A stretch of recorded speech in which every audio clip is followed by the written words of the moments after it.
Ikaw daw, sabay-sabay sila mangingi. Among kumpal na pinakahumot sa tibuok kalibutan. Gihugaw-hugawan ninyo, mga paabang ilaw. Kagwapo sa among dapit, bre. Halos pili ni magluwa. Bantay-bantay na sa GMC, kay naay nagatambo. Pero kamo manigarilyo. Gipatyamin ninyo para makita sa tibuok kalibutan unsa mo kabayot. Pili ni magluwa sa amo. Mga talawan, nagsaligong paral. Kani among i-announce sa balik-balikon namon eh. Mubuhat na silang eksena. Ha? Mubuhat na silang eksena. Magtanong sila og bisan unsang illegal na butang diha sulod sa mong mga kwarto. Pero palang isulti namo. Magpabuto sila diha, mga bomba, misiunsa para magubot daw. Para na sila rason magpabilin diha sa sulod. Mananom silang mga droga. Nagpakatag na silang mga tao nila diri. Mao ni ang utok sa kriminal. Utok ni sa kriminal, ha? Utok ni sa kriminal. Nagpakatag sila mga tao dire.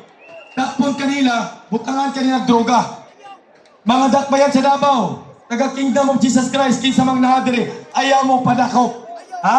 Ayaw mo padakop, tabangan nato na. Sila ang atong dakpon. Kamu among dakpon. Dili na mga tinuod nga pulis.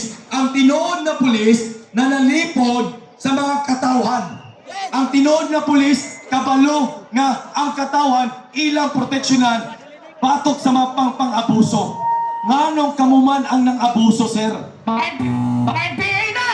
Dili anong kamuman. Dugay na namang ginasulti. Kining mga kapulisan, gisingitan ni mga rebelde. Gisingitan ni og mga eskalawag. Gisagol nila sa tropa nila. Gipasulod nila diha. Walay habas. Grabe ilang pang-abuso sa mga diha sa sulod. Grabe ang pang-abuso. Nadunggan man niyo sa media, sa gawas, nga ana ilang gibuhat nila sa sulod. Wala. Ito namat yan, mister. Kung sa isulti sa iyong spokesperson, si De La Rey,